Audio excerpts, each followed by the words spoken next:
এবার জুনিয়র চিকিৎসকদের নিশানা করলেন বিজেপির বিধায়ক। ময়নার বিজেপি বিধায়ক অশোক দিন্দা তিনি জুনিয়র চিকিৎসকদের স্বার্থপর বলে আক্রমণ করেছেন এবং তিনি আরো যেটা বলছেন যে জুনিয়র চিকিৎসকেরা নিজেদের স্বার্থে আন্দোলন করেছেন। মমতা বন্দ্যোপাধ্যায় এই সুযোগ কাজে লাগিয়েছেন। তারা নিহত নির্যাতিতা দোষীদের ফাঁসির দাবি করেননি। মমতা বন্দ্যোপাধ্যায় এই সুযোগ কাজে লাগিয়েছেন। মানুষ জুনিয়র ডাক্তারদের থেকে দূরে সরে গিয়েছে। মুভমেন্টে যে জুনিয়র ডাক্তারদের আমি বলবো তাদের মুভমেন্টটা পুরো সেলফিশ মুভমেন্ট ছিল, তাদের নিজস্ব মুভমেন্ট ছিল। তারা কিন্তু অভয়ার তাদের 5টা দাবিতে একটাও কিন্তু অভয়ার দোষীদের ফাঁসি চাই সেই কথাটা উল্লেখ নেই। নম্বর 1 দাবি হওয়া উচিত ছিল যে অভয়ার যারা দোষী তাদের আমাদের ফাঁসি দিতে হবে। ততদিন না ফাঁসি দিচ্ছেন, শাস্তি দিচ্ছেন, ততদিন আমরা ধর্মঘট চালিয়ে যাব, আন্দোলন চালিয়ে যাব। সেটা হচ্ছে মূল উদ্দেশ্য হওয়া উচিত ছিল, কিন্তু সেটা করেনি। সেটা তাদের উদ্দেশ্য হলো তারা যে 5 দফা দাবি রেখেছিল, তারা সেই দফায় হয়তো তারা 80% 90% দাবি হয়তো তারা সাকসেস হয়েছে, এবং সেটা তো এমনিই হতো। তার জন্য যে ঘটনা ঘটেছে তার জন্য দাবি করার দরকার ছিল না, সেটা তো এমনিই হতো, কারণ দে আর ফেলিওর।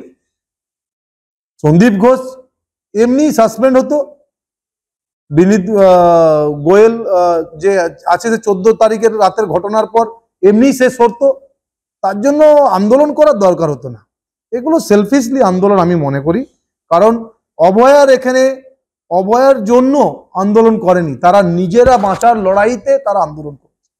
অভয়ার যে এইরকম একটা তাকে হত্যা করা হলো তার সাথে, এবং সেটা নিয়ে দাবি আমি তো প্রোটেস্ট দেখতে পেলাম না খুব একটা। সেটা নিয়ে অনড় তো থাকলো না, সেটা নিয়ে আরো আন্দোলন করা উচিত ছিল। মূল দাবি হওয়া উচিত ছিল যে যত সময় না অভয়ার দোষীদের ফাঁসি হচ্ছে, শাস্তি হচ্ছে, তত সময় আমরা অনড় থাকবো। সেটা 1 নম্বর দাবি হলে আমি খুব খুশি হতাম, কিন্তু সেটা নয়। জুনিয়র চিকিৎসকরা নিজেদের স্বার্থে আন্দোলন করেছেন, তারা স্বার্থপর। অশোক দিন্দার নিশানায় জুনিয়র ডাক্তাররা।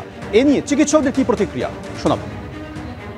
কি বলবো বলুন, এটা একটা একদমই হাস্যকর বিষয়, মানে হাস্যকর ইস্যু উনি তুললেন।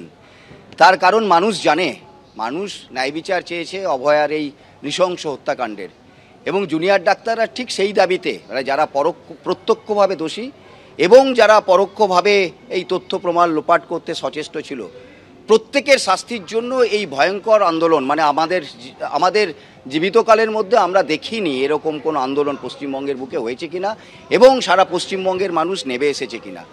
ফলে এটা যদি উনি বলে থাকেন, হয় উনি মানুষের মধ্যে নেই, অথবা তিনি জুনিয়র ডাক্তারদের দাবিগুলো জানেন না, অথবা ওনার কোথাও বোধহয় রাজনৈতিক বাধ্যবাধকতা আছে, কারণ যে তাদের পার্টি সেইভাবে ভূমিকা পালন করতে পারছে না। যাই হোক না কেন, এরকম একটা স্মরণীয় ঐতিহাসিক আন্দোলনকে এভাবে কালিমা লিপ্ত করা, এটা আমরা মেনে নিতে পারছি না। এই অশোক দিন্দা বোধহয় ক্রিকেট খেলতেন, এখন বোধহয় রাজনীতি করছেন।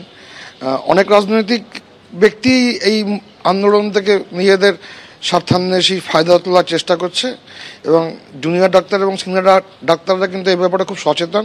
আমরা কোনো এরকম রাজনৈতিক ব্যক্তিত্বদের এই আন্দোলনের থেকে ফায়দা তুলতে দেওয়ার কোনো সদিচ্ছা আমাদের নেই।